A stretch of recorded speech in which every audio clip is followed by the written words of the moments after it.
Welcome to episode 40. Episode 40. Look at the remnants. Gigantic bubble in the middle of that bad boy. We got the bread in episode 40. Joey brings us a delicious loaf of his signature bread. That's right. Baked in Joey's kitchen. We get deep into the weeds with strategies and tips to help you be a better buyer in Toronto's bidding war. There it is. Stay to the end because this bread almost kills him. Yeah. It's currently cleaning things up. Yeah. We got episode 40. We're going to talk about bidding wars and what to do if you find yourself in one. Joey makes delicious bread. I make some fantastical coffee. Beautiful. And we have a little bit of fun along the way. Ooh. Like that? I like that. Enjoy the show. Enjoy. Welcome to the Toronto Livings Podcast, a conversation about all things Toronto with a focus on real estate, the culture, and of course, the food. I'm Mark Savel. And I'm Joey Virgilio. And we're realtors with Sage Real Estate working together as a Toronto Livings team with a focus on helping you buy better, sell higher, and of course, having a little bit of fun along the way.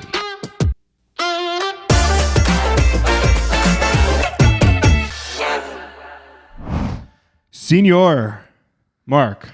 Mr. Joe. How are ya? I am good. Today's a special episode. Isn't every episode though? Yeah, it's true. It is. Tell the people, why is this one a special episode? Because we're on number 40 this episode. Okay, 40. The big 4-0. Big 4-0. Yeah, I think that's a milestone. I mean, I'm counting all our milestones. Yeah, I kind of dropped the ball on that one. Big four? No confetti, nothing. I didn't. What are you talking about? Well, we got something to celebrate with. Joey's stepping up his game today. We've been teasing the fact that Joey's getting into the bread business. Yes, sir. And today, it's a thing. You graciously picked me up.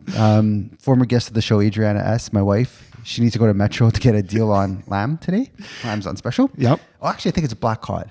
She's getting a deal on some type of food item that we're going to be eating later in the week. So she's like, I need the car. So you picked me up. And lo and behold, I opened the passenger side door to a smiling Joseph Daniel J. Joey, JD, and a piece of bread. A beautiful loaf. A loaf of bread. Yeah.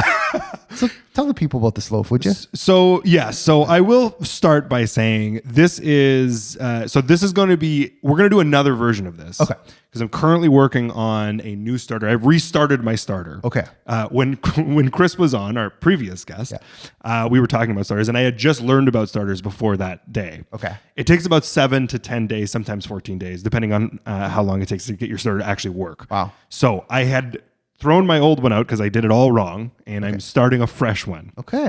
So this is going to be the first round, and this is not a sourdough. This is just a straight piece of bread with regular yeast, but we're going to redo this again with an even better piece of bread. So this is a starting point here. I mean, I'm here for it all. I think this is a beautiful looking piece of bread. The color is just stunning. Resemblance of, which I didn't realize until you said it, the keg bread. I had my suspicions that you just like hijacked a piece from the keg.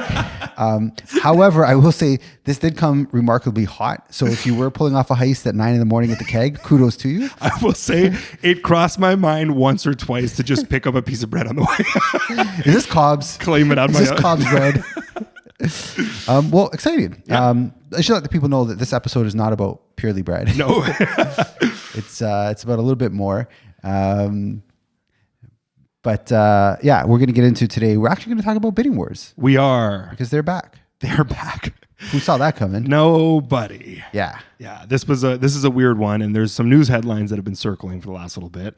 So I think it's necessary we bring that kind of back and talk about some strategies. I like that. But let's start how we always do. How was your week, and where did you, Joseph D. Joey, eat? Joseph D. Joey V. ate at, where I stopped by this week? I went to Amico Bakery.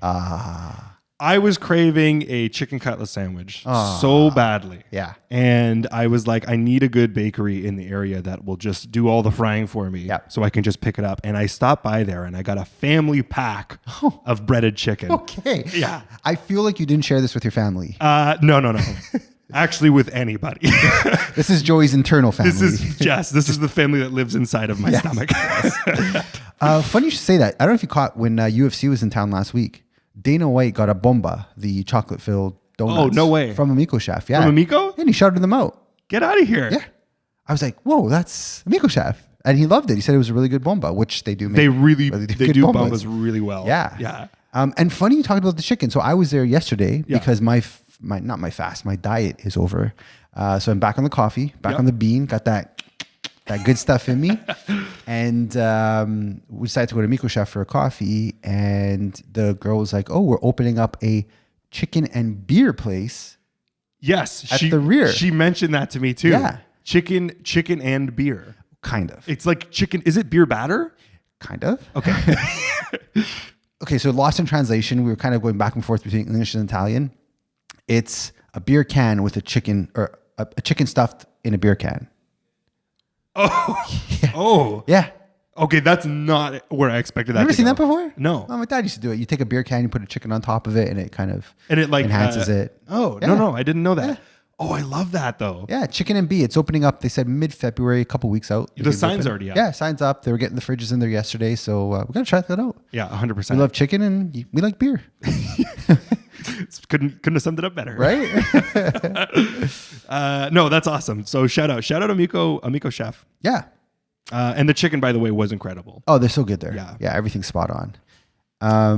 You got something here about tartan bread? Did I say that right? Oh yeah. So no, I've already kind of explained this. Okay. This was the bread. So this was the new starter is due to the conversation I had with Chris Mulder. Okay. After the fact. Okay. And he had recommended tartine bread. Of course, tartine bread. Christopher would recommend tartine bread. Not like us peasants eating Galen Weston's white loaf bread. It's got to be a tartine bread. I also have no idea if I'm pronouncing that right. I've never heard of it before. But I am having dinner with him tonight. Oh, are you? Yeah. Okay. We're going to, I think it's called Ardark, something like that. It's Ardark, yeah. It's a Indian place we're trying, Indian cuisine, Very nice. Avenue in Davenport. Okay. Looks expensive, not going to lie. It's going to cost me. But as again, my feast is over, so I'm down to you're in it now. eat all the good stuff, yeah. Oh, I can eat endless naan. That's my, oh man. You're a naan bread guy? Yeah, 1,000,000%. Yeah, I like it. I can put myself into a coma pretty quickly with naan bread. Interesting. If I ever want to put you out of your misery, I know what to, Yeah. I know what to feed you. Endless amounts. I went to Miku last night, back to the sushi joint down on Queens Quay. So this was the fast breaking moment. Yeah, that's where I decided to break it. Well, yesterday was like a double header. So I met up with my sister for lunch. I did the gushi chicken, which is I've talked about it before on the show. It's a little transport trailer spot. The place that you went last time with your sister, right? Yeah. So I had the purple rice, the fried chicken. That's right. That was just kind of getting the belly introduced to breaking it with my Pookie Bear. So we went hard on the Miku last night. Yeah. Like hard. Once the flavor hits, I guess for the first time, it's like, Oh yeah, my body. that much restriction. Yeah, it was definitely like, whoa, Yeah. like what's going on here? But it was like 30 days of no carbs, no dairy, no alcohol. I had my first drink last night too. Okay. Yeah. I'm very unbalanced this morning. I've got sugar rush. I have a little bit of there's a lot going on. But what do we say we break into this bread here? You want to do it? Hey man, you're the bread I'm ready. master. I am very, very ready. Do you think It's still got some heat to it. Yeah. okay? So let's do it. That's what we want. Well, yeah, you're supposed to let it cool all the way, but I never have done it. Okay. I've never done it that way. Dude, this looks like a proper loaf of bread. You got the little crack at the top. We're gonna see how it turns out. Okay. It was so I tried to prep this yesterday. When I got back home at like 9:30 p.m. I started doing it, and I was like, all right, we're gonna see if this even works today. So we're gonna give it a shot. Let's do it. Yeah, no, you're onto something. I like that. So we're gonna do. Okay, here's what I'm thinking. Yeah. We're gonna do ASMR with this bread cut, and I'm gonna point the mic at the bread. Okay. It feels. You ready for this? I'm excited. Do you want me to describe it in an AMSR voice? Okay. Golden.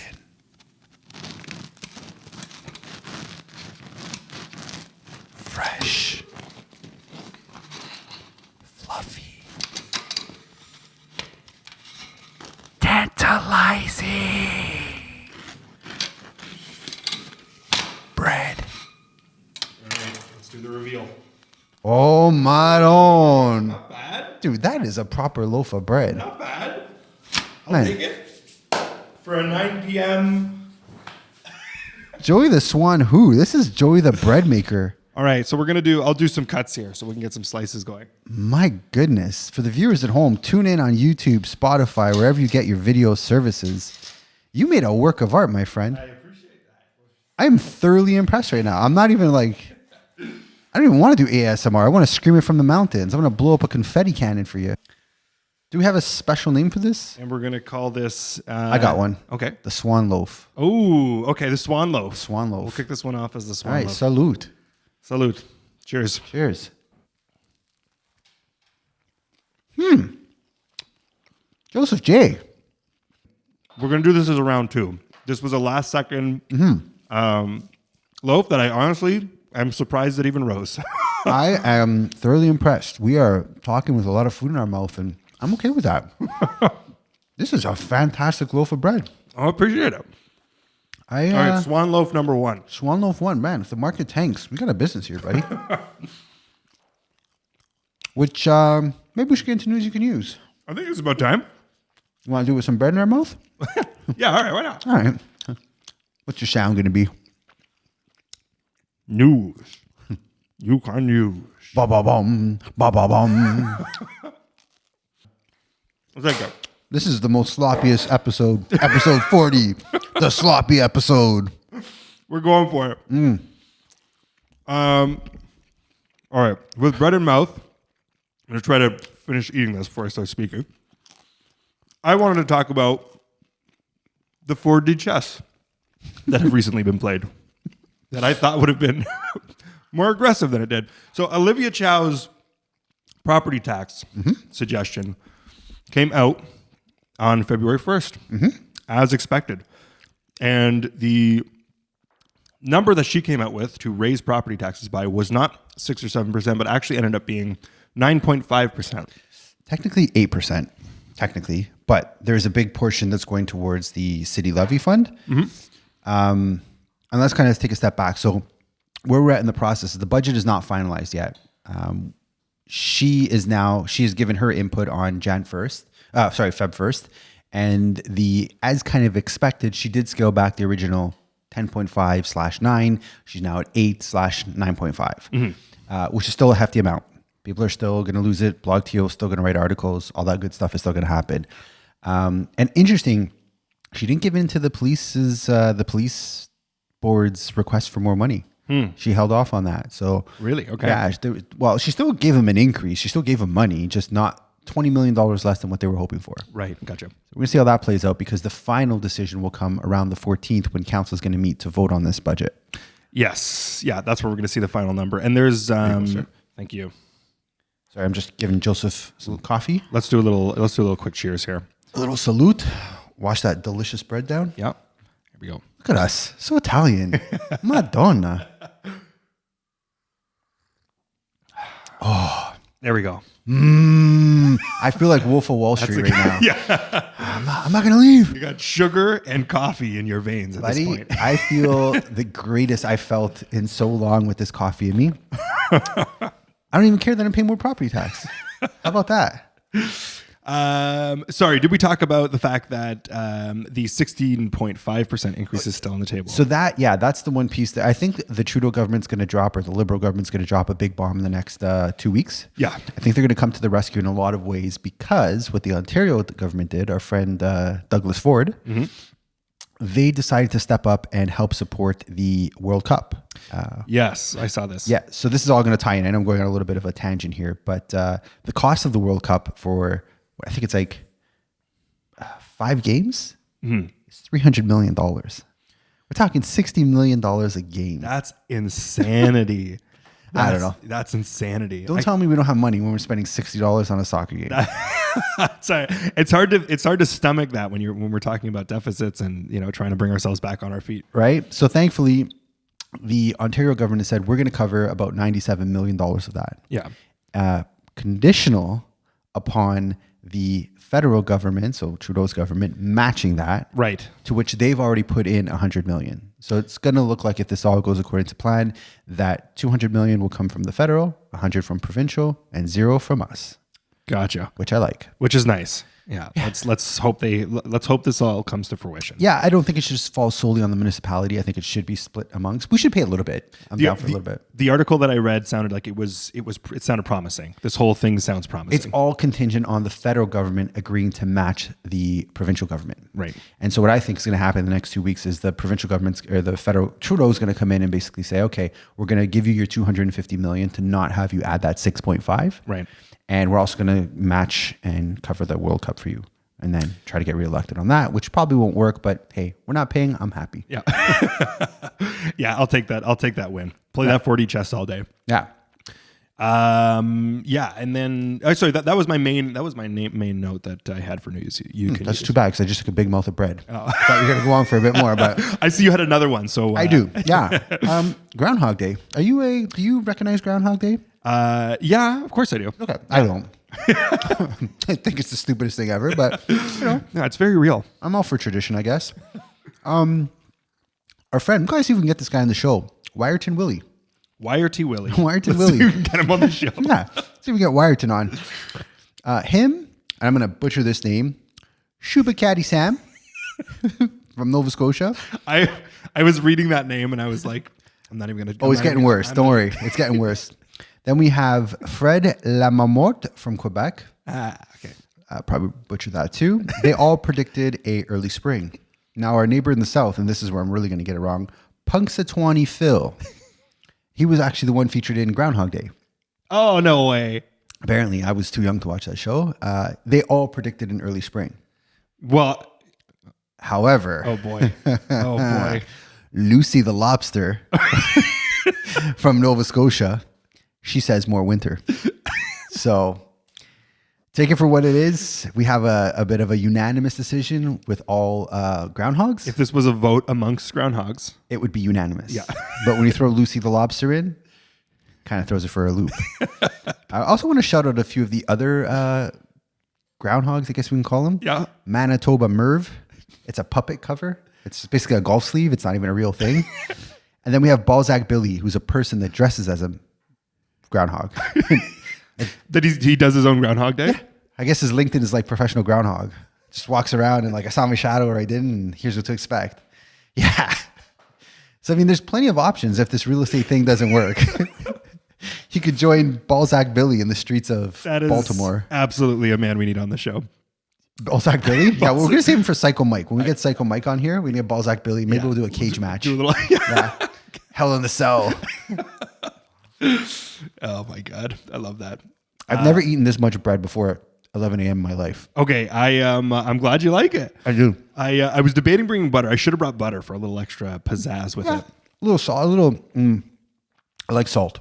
Some rock salt on there. A little extra. Yeah. That could have done little- a little kick in. A little kick. Yeah. I like that. All right. Well, I can talk about, actually, I wanted to bring up, so the listing that I was supposed to have come up actually got leased. Oh. So congratulations to landlords and tenants. It actually got leased off market, believe it or not. So we didn't end up going up to market. So congrats to them. job done before you even started. Yeah. I like that. I still have the listing up on Portland. You did a couple showings there this week, which was great. Yeah. We also got Renee, RE Creative. You might remember her from guest number one. Guess number one. Number one, yeah. She did some virtual staging for me for that one. I saw that. Yeah, it looks good. It looks great. She did a really good job. It's kind of a plug for her, I guess. Yeah, 1,000,000%. A little sponsorship for RE Creative, who's currently in Bell'Italia. She's in Italy. Yeah, it's really cool I've been stuff. seeing her trip. Yeah, Yeah, that's yeah. right. We spoke actually. Funny enough, we spoke about virtual staging. Yeah. Her company just kind of started doing this. They started doing it. It's coming out really good. It looks really sharp, and you got to be careful with virtual staging because it could look cheap and cheesy. But I'm thoroughly impressed with what she's doing. It's she did a very good job with Yeah, it. yeah. It's a good option if you have a rental. It's not cheap. Yeah. So don't expect 30 photos virtually staged, but I think you do a couple of them. It goes a long way, and it just kind of shows what could be in a place. Yes. As you mentioned last week, the rental market is a little bit slow, so we do have to up our game into what we're bringing to market. Correct. Yeah, so that's the thing. And I just want to touch base on one little tidbit we forgot with the city, and specifically for buyers. If you are a foreign buyer, so all of our fans in Bangladesh, Marcello the Fratello in Brazil. Yeah. I think I got someone in the Sichuan province of China.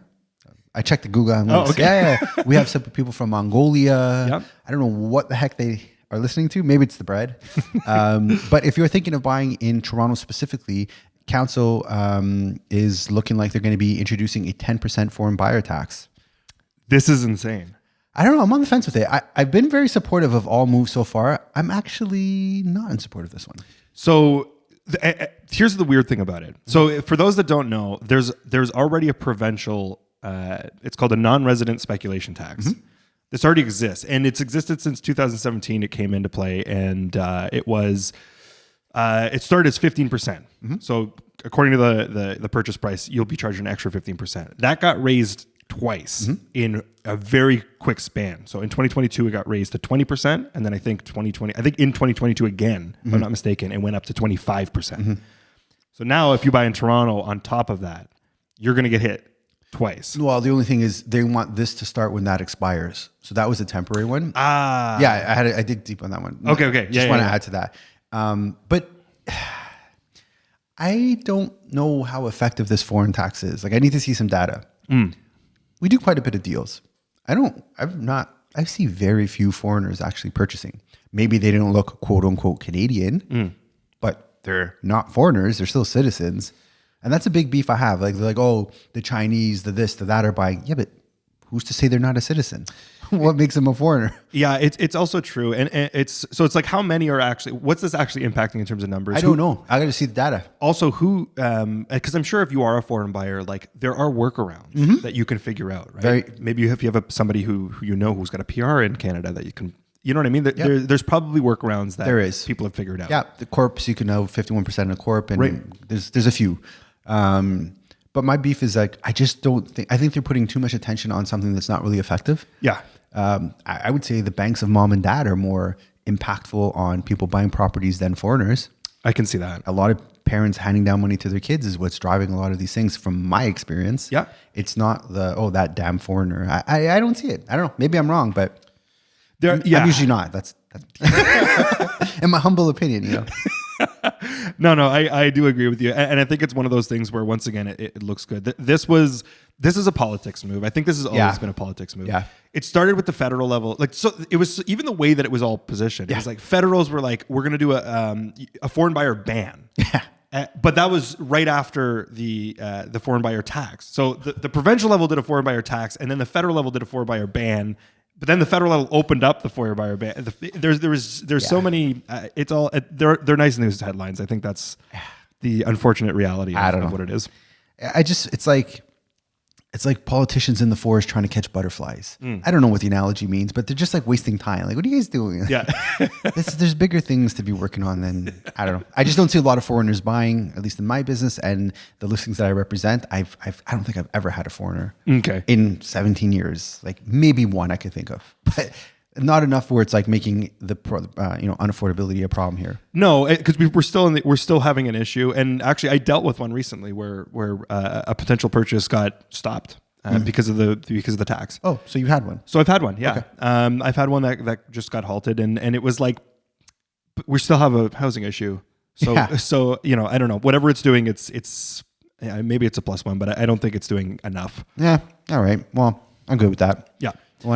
We doing it? Let's get into transition time. All right, we're going to get into the transition. We are going to do, I don't know, let's do something easy. Let's do something simple. Okay. I'll do transition time. Beautiful. Done. Okay, so we're going to talk about the fact that bidding wars are back. Yeah, kind of dominating the news headlines. Well, two things dominated the headlines this week. Yeah. One was a house in Mississauga that got 85 offers. And when I heard that, I was like, what the heck? Yeah. Spoiler alert. It's not that, we'll get into it. It's not that big of a story. No. But what is a big story is Luigi Hamilton joining Ferrari. Madonna. I've also seen this. You're right. This is actually equally dominated. It broke the internet. Yeah. It literally broke the internet. The little I know about F1, and I know this, is it should tell you something. Yeah. Yeah, a lot of people were like, hey, why is everyone talking about this who's not into F1? I'm like, dude, this is the biggest move in F1 history. So Lewis Hamilton is a forever Mercedes driver. He's won 7 world championships, arguably 8, but that's a whole other conspiracy I'm not going to get into yet in this episode. And, you thought he would live and die Mercedes. But no, he just signed a contract for a 2-year extension with Mercedes. And then just before the season's about a month away from starting, he's like, nah, going to Ferrari. But here's the awkward part. He's going to Ferrari next year. So he has a full year of racing with Mercedes. While this is all public. With them full well knowing. Oh, yeah. Awkward. Yeah, very. Awkward. But I digress because the real story here is bidding wars are back. Bidding wars are back. And it kind of all started with this property in Mississauga. Yeah. So it was a townhouse. Yeah. And it's so funny because I was speaking with actually my cousin recently and talking about how, I was like, it's weird because, the heat has picked up. There's bidding wars have started again. And he's like, yeah, Toronto's a different beast on its own. And I was like, no. This is Mississauga. And this is a townhouse in Mississauga. The headline is the fact that there was 84 offers on offer night. 84, is that the official number? I believe 84 or 85. 84, 85. Somewhere in that. Yeah. Somewhere. It was a lot. Yeah. Almost 100 offers. That's a headline. I will say that's newsworthy. I've never seen 85 offers. No. In my life. No, as a listing agent, I can imagine how that also must be such a nightmare to tackle. Yeah. But there was 84 listings. But here's the kicker. If you competed in that, you would have seen that it sold for just under $1 million. Right. It didn't sell for a mind-blowing number. It didn't. It's a really nice way to say we sold 250,000 over list price. That sounds great. But no, it sold for kind of what you'd expect. Market value. Last report we said townhomes are averaging right around $1 million. That's right. And I think slightly over $1 million, $1.25. So this went right around that average price point. So I think it is important to separate the chatter from the facts. And a lot of people were giving this agent slack. And I thought, oh, this guy probably went like $499. No, he went $799. Yeah. I don't think he went egregiously low to a point where you're just like, oh, buddy, what are you doing? Yeah. Yeah, it was aggressive, but it wasn't stupid low. I think that 85 people represents the amount of demand that's going to be coming out this year. You can tell that there's a lot of buyers that are around and people just looking for something that makes sense price wise. I looked just before we got here today. I looked up and just because I wanted to see what market value would be. The last semi that went because it was a semi. Sold for on the same street. Sold for $912,000. Sounds okay. So he moved up. He moved beat that price, yeah. But if you actually look at the pictures, the one that sold for $912,000 was like you needed to redo the whole thing. And it was in June. And it was in June. So 6 months have passed. So time has passed, and you needed well over 80,000 to get it up to par. So again, it wasn't a groundbreaking number, but I guess it did sell. It sold firm, right? If I'm not mistaken. Yeah. It sold firm for $999. Yeah. Bidding wars are a thing, but it's still conservative. Yes, and that's why we're going to get into some strategies and some things, kind of like a heat check of what you should be doing if you do find yourself in a bidding war this week. Yeah. But I think what this whole thing tells me is Bank of Canada. Chill out, man. Yeah. Like, chill out. Like, bring your rates down a little, brother. Like, no. Have some bread. Yes. Come join us here. Chill out. Where's Tiff, man? Let's get Tiff on this. Bro, I'll bring Billy the Groundhog. What am I calling him? Yeah. Balzac Billy. And Bank of Canada Tiff. Have a sit down and just figure this stuff out. It's definitely a supply problem more than anything. Demand is outpacing supply. I think we're going to see a lot of that. One working theory that I kind of have going out there is that I think a lot of people are anticipating that some type of cut will come this year. Yeah. And when the cut comes, prices will increase. So let's get in before that spring market rush happens. Yeah, which is funny because it's all happening in January. My other piece, so yeah, that's my main thing why I'm not extreme. So this wasn't on my radar in terms of like, I think it's going to be insane over the next little bit. But what doesn't surprise me is if you've been following us, you know that we've been talking about how months of inventory has been low for so long. Yeah. What hasn't been there is buyer demand. Yeah. The moment buyer demand comes back, there's not enough inventory to bring that to life. Yeah. So that's why we're starting to see these amount of buyers coming through the table. It reminds me of that episode we had with Chris Mulder when there was some really good looking guy who said that he thinks the market is going to take off this year and predicted I think it was me. It was definitely me. Yeah, it was me. Because it just makes sense. Not that I'm right.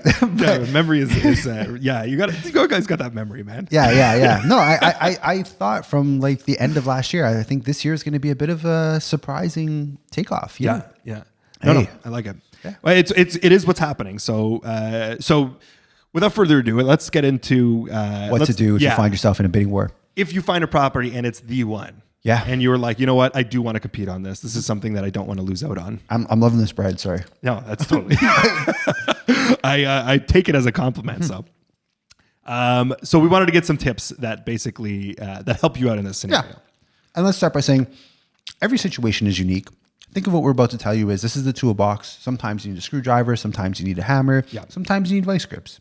Choose which one you want for the scenario win. I think your biggest resource is going to be a realtor who's experienced and who knows how to read the situation. Yeah. And then advise you with what they think, balance that with what you think, do the damn thing. That's a perfect relationship right there. Yeah. Actually, very well put. Thank you. So the first point I want to bring up is try to set yourself up to be the first person to see the place. I like that. Normally, when people present a property for bidding wars, what they try to do is they'll put it at the top of the week. So they'll put it on a Tuesday or a Wednesday and maybe a Monday. And they'll position an offer date for the following week, same date. 7 days after they hit the market. It's a 7-day wait. So Wednesday to Wednesday, Tuesday to Tuesday.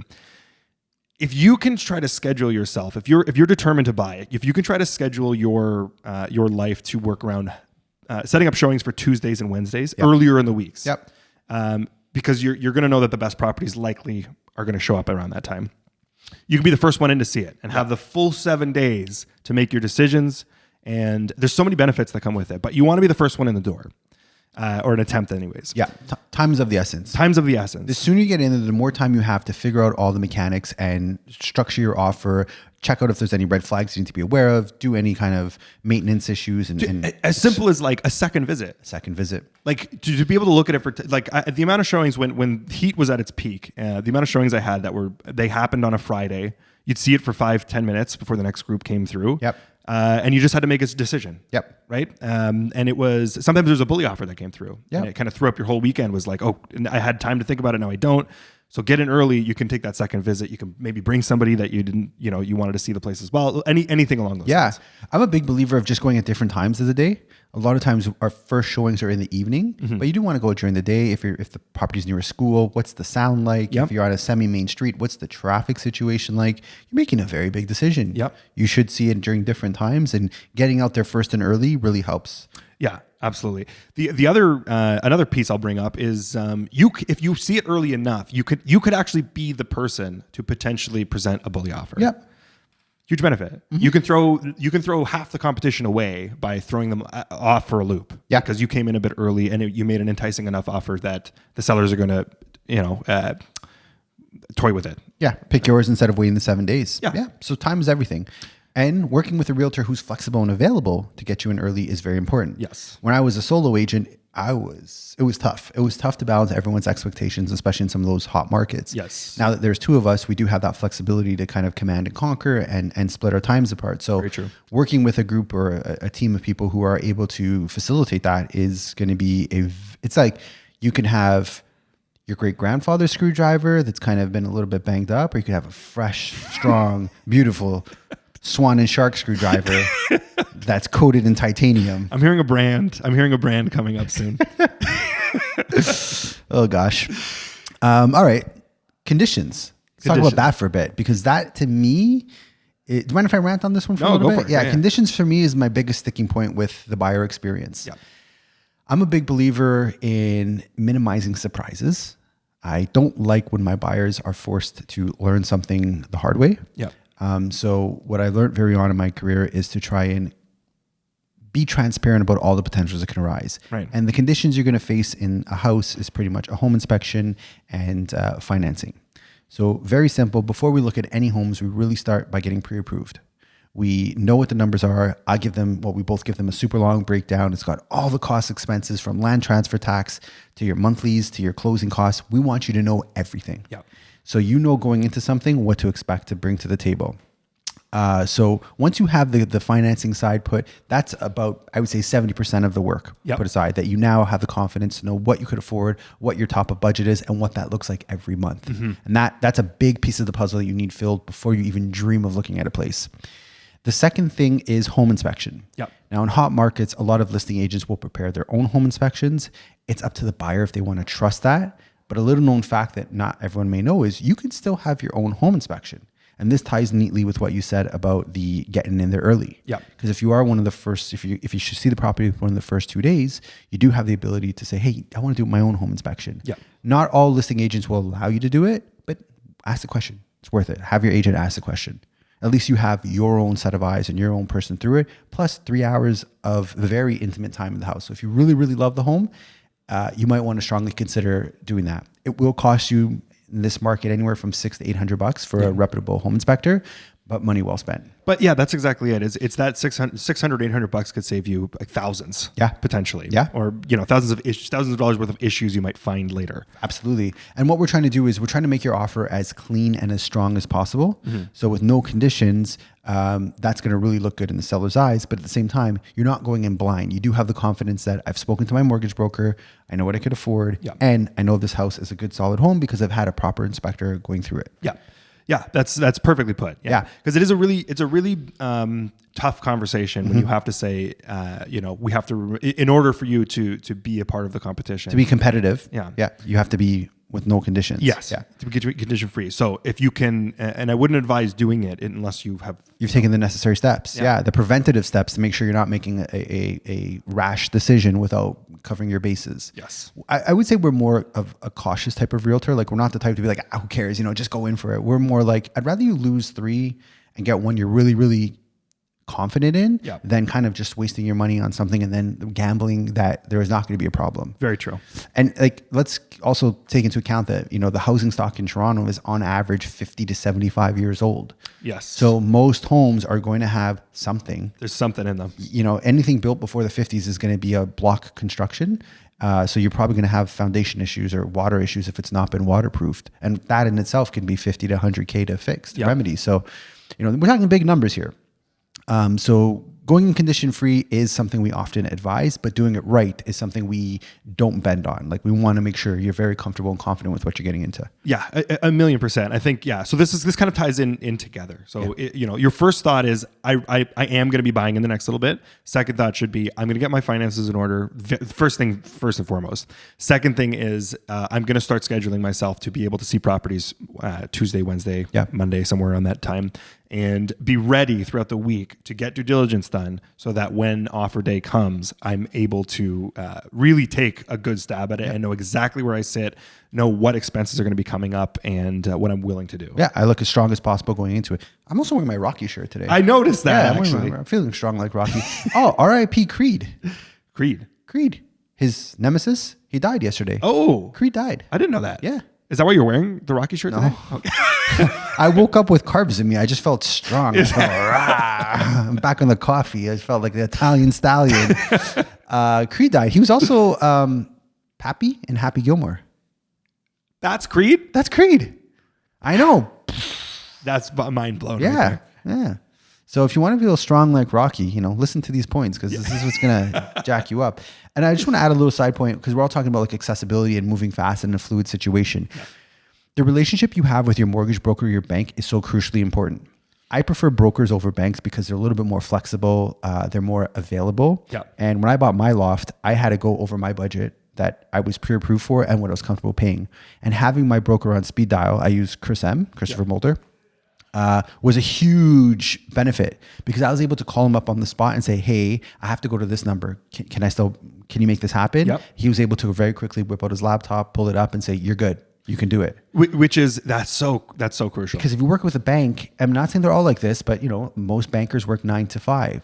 So if your bank broker is not available after 5 and most offers happen at 7 p.m. at night, you're going to be in a bit of a pickle. Where you're trying to figure out like, you want to go in as confident as possible. And have that peace of mind that if you had to call up your broker at 8:30 at night or 10 even, be like, somebody's going to answer the phone. Someone's going to answer. So no, very, very true. Actually, I had one point. We were shopping for a condo, a couple of buyers like way back when, And we had a very good lawyer. I'll say this as well when it comes to status certificates. We saw the property. It was extremely quick. And it's good to have a good lawyer that's able to do this as well for those that are willing to do this. Yeah.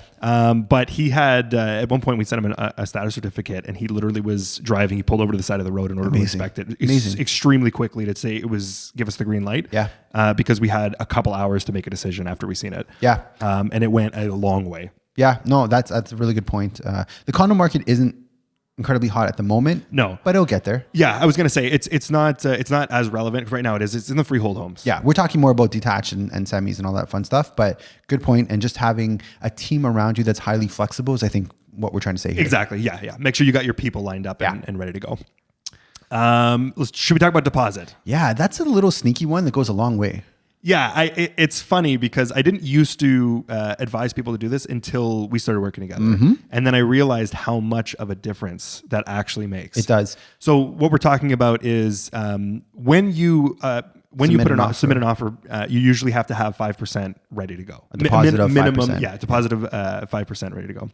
And what ends up happening is you have an opportunity, or you can have an opportunity to prepare prior to presenting your offer. Yep. And you take a picture of the check to say, here, I have it in hand.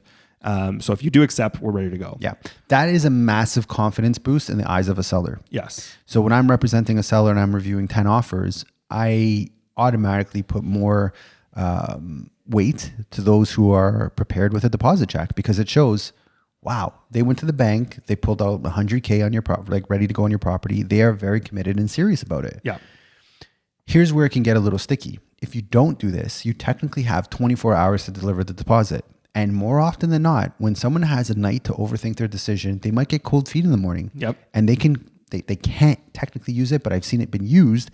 I mean, they can technically, because it's happened, as an out, and just saying, you know what, I'm not going to give the deposit. I'm going to let this deal die. Yep. So as a seller, this is as good as gold. Like, the money's there. We know that they want the place. They have the deposit ready to go. And I've said no to offers that were the highest price without a deposit check. I believe it. Yeah.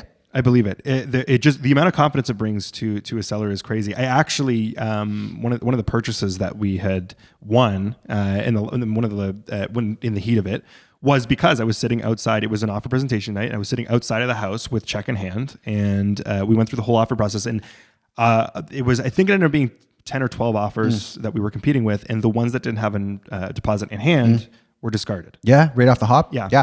I can't tell you how many times I've been on the buyer side and the listing agent says, "Oh, you're a Toronto agent, aren't you?" And I'm like, "Yeah, why? You have the deposit. This is impressive."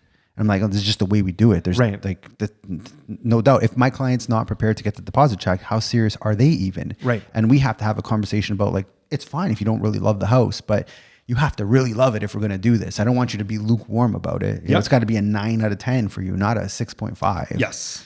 And I think most buyers that we work with are very in agreement with that type of methodology, because, like, yeah, we want the house. Here's the deposit. We're serious people. Let's make it happen.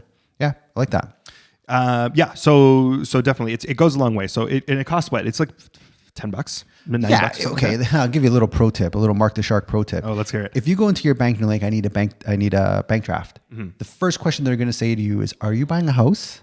You tell them, "Absolutely. And I'm going to get a mortgage with this bank if I do." Watch how quickly they drop that $10 charge. Really? Eh? Oh, all the time. Yeah. Okay. All the time. That is a pro tip right now. They will hand you a card of a mortgage broker and say, "Oh, can you call this guy in the morning?" You could rip it up when you leave the bank because you just saved yourself $10. I like that tip. Yeah. All right. I'm gonna start telling people that. I did it with my car came off lease. I had to buy it. So I was like, "Yeah, I'm buying a house." And she's like, "It says BMW Toronto." Like, "Yeah, it's complicated." Nah, I'm joking.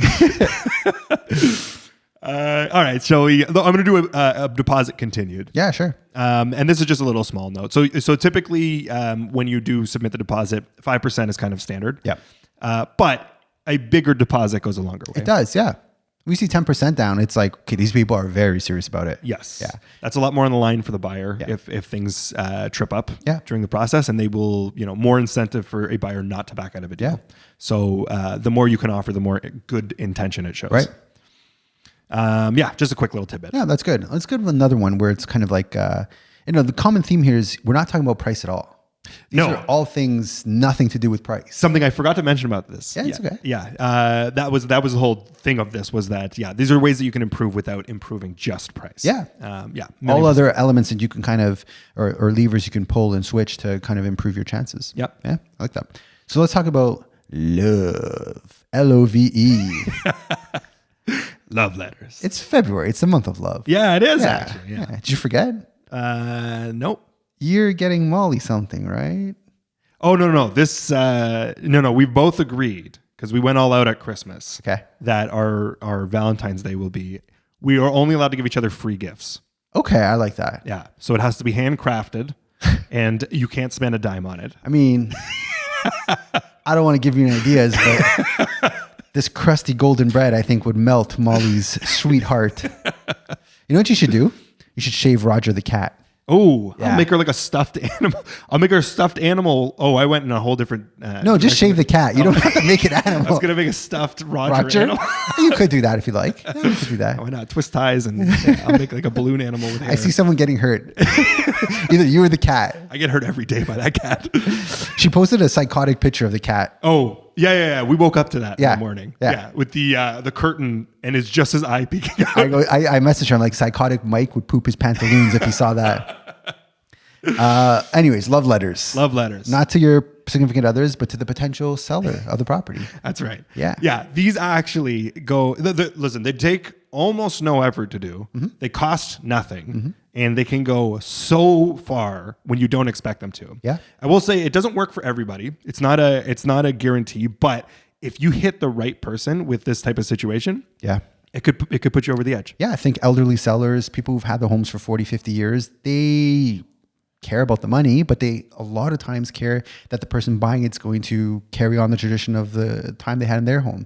I always think of this quote that Tony Robbins said, and I'm sure he didn't create it because it's Tony Robbins, but he says basically, we don't own nothing, especially when it comes to houses. We don't own our houses. We're just given the task of taking care of them. And I always like, this is my house. I feel like I'm going to die someday. So that house will go on to someone else, but I'm just the caretaker of that house for a period of time. I think this ties in nicely to that. So if you could really hit that emotional sentiment of, I love your home. We're a young family. We're thinking of expanding, or we have kids and we want to kind of carry on the legacy that you did for 40, 50 years.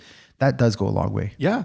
I mean, even bringing up your old place. Yeah. And the deal that we did together. Yeah. A lot of that came from who we were. That was a big deal to you. That was extremely important. As we talked about before in the podcast, this was my first condo. And I said before I sold it, I want somebody who tells me I effing love your home and I want this place. And your people pretty much told me that. Yeah. And I was like, those are the ones that I knew right away that those were the ones. Their money did help quite a bit. They came up with the right type of offer. But like we've talked about, you didn't win by a huge amount. Yeah. Like, it was within the thousands of dollars. It was a very small amount you won by. That's right. Yeah. The whole package was put together so nicely. You wrote a letter, right? Actually, we didn't. It was more dialogue. Okay. I think the email, you had said a breakdown of who they were and yes, that went a long very way. much, yeah. But to add into that, like I often put photos of my clients in the letter. And one thing I've seen that was actually really good and taking this to the extreme level was record a short video.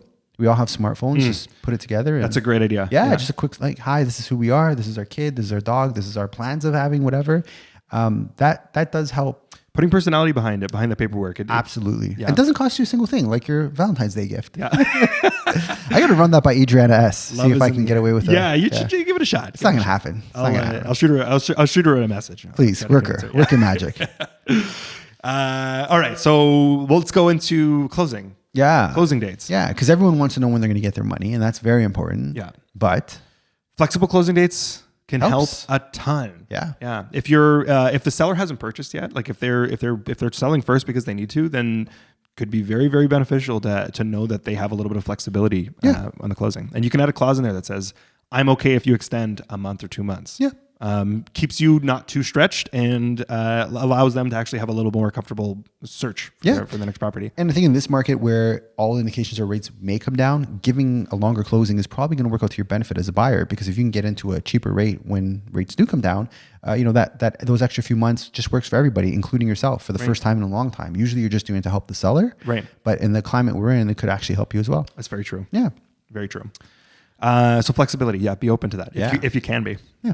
And then lastly, wait and see. Yeah, I like that. I wanted to bring this up because it's like, yeah, if you do like the house, you don't have to approach the offer night. Mm-hmm.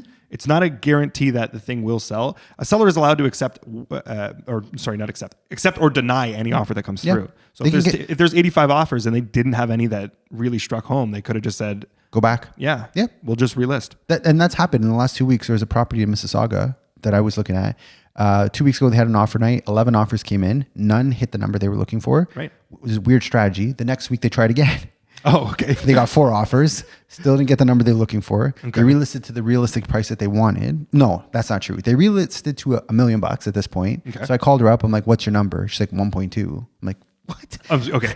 So the strategy was weird, but as a buyer in F1, they have this thing called silly season. Mm-hmm. And silly season is when any drivers that aren't committed to a team, there's this silly talk of like these random scenarios that can happen. We're in silly season for Toronto real estate. Yes, confidence is coming back. We're starting to see bidding wars, but as we saw in this Mississauga property that we alluded to in the beginning of the episode, it's still sold for market value. Yeah. So yeah, although there is this kind of FOMO with a lot of buyers out there, you can let that offer date come and go. If you're not completely in love with it, that's probably the right strategy. Yep. And then see what happens. If they didn't get the number they wanted, you might want to revisit it after the bid date. Right. And then you could have that proper negotiation. You can Yep. get your finance condition in there, your home inspection condition. You can just have a regular conversation. Yeah. But know that, if you're seeing a price listed with an offer date, there's a chance that there's not a chance. They're not looking for that number. Yeah. So you're not looking to negotiate under the number that they have Yeah, listed. just don't even waste your time. Yeah. Yeah. Shoot your shot, give it what it is. And I'll just kind of quickly allude to prices for a little bit here, because the question always comes up, well, what should I offer? And it's not a black and white answer. It's, well, what are you approved for? What are you comfortable spending? What does that look like every month? And what's the market data for the property? Yes. So one essential thing that we do is we will provide you with a range that we think it's worth. Yep. But it's up to you to decide what your comfort level is. And sometimes you got to bid on, you got to fall in love 5 or 6 times before you find the right one. Yeah, very It's true. just the way she goes. Yeah. Yeah. Very true. All right. I like that. I think that's pretty good. Yeah. I want to give a special shout out Okay. to the Christmas tree. Oh, yeah. Explain. What's this? So, listener of the show, I actually don't know her name, Okay. but she's a friend from Instagram, and she really liked what you had to say last week about the vacant home tax. Oh, okay. Yeah, so I'm going to tie this in. This is our weekly reminder to please fill out your vacant home tax. I was about to, I forgot. I was going to bring that up in our, Fill that out. This is our weekly reminder. And what Christmas tree said to me. So the reason why I call her Christmas tree, there's no name. It's just an emoji of a Christmas tree. Oh, okay. I mean, there is a name, but I think it's in French, and I think it's like a moniker. It's not like her actual birth name. Okay. So I call her Christmas tree. Maybe I should ask her name off air. But Christmas tree would really enjoy the fact that you explained whose responsibility of declaring the vacant tax when you're buying and selling. Okay. So kudos to you. Thank you. Christmas And tree appreciates it. Christmas tree. Appreciate the shout out listen. Christmas tree. Yeah. Yeah, listener of the show, always give some good feedback. This is not really doxing her, but moved out of the city and is building or working on a really nice country home. Oh, love that. Yeah, I enjoy following the account. It's quite interesting. She gives me permission to share it. I'm happy to share it. It's a pretty cool account. Yeah. Okay. I love that. Yeah. Yeah. But thank you, Christmas tree, for listening. Thank you. Yeah. That's Yeah. great. Wow, that was good. Well, this was a lot. We had some bread. I know. We had some coffee. We had a good convo. I like this one. Yeah. I like this one too. Yeah, episode 40. To bigger, brighter, better things with more bread. With more bread. Yeah. More bread, more coffee. Yeah, I like that. Anything else you want to add to the... No, I think that's pretty good. Yeah. I think it's pretty good. Happy Valentine's Day. No, we'll be. we got some time for that. Chinese New Year's next year. Yeah, that's right. Gong Yi Fa Choi. Oh, Yeah. okay. You like that? Oh, you're multilingual. Oh, yeah. Okay, gotcha. Peigu. Pegu? Yeah, it means big bum. Peigu. Faidila. Faidila? Hurry up. Hurry up. Yeah. Faidila. All things I say to my wife. Pegu. Well, Peigu. I can't, she'll hit me if I say that. I can't say Peigu. Faidila. Sheshe. Sheshe? Thank you. Thank you. Oh, sheshe. I've heard sheshe. I've heard Sheshe. sheshe. Sheshe. Yeah. Yeah. You said it more like a Sheshe. sheshe. Sheshe. I saw somebody speaking about it recently. I was reading the text. Yeah. Okay. And that's how he said it. That was the inflection. Sheshe. The inflection. Look at you, you scholar, gentleman and a scholar. Oh man, I don't want this episode to end. Having so much fun here. Oh, I'm going to Zeets next to eat. Not Zito, Zeets. Oh, wait. You never been. We should have ended this episode 2 minutes ago. I got bread. Oh, my whole laptop is now malfunctioning. So Joey came in so frantic because he left his laptop in the car and he was worried about condensation and frost. And he just spilled the golden baguette of bread. Oh, no. My whole laptop just shut off. Oh, boy. You good? Oh, We're going to find out it straight up restarted. This is called the bread of death. Oh, Jesus. You got to be careful. This thing's a weapon. All right. Let's wrap it up there before we hurt ourselves. I think so. Happy 40th. Happy 40th. Thanks for listening to the Toronto Living's Real Estate Podcast. You could find more information on how we work over at torontolivings.com. Be sure to sign up for our newsletter to get price reports from over 150 different neighborhoods in the city each and every month. If you got any value, please like, subscribe, and share with your friends. And if you made it this far, thanks for listening.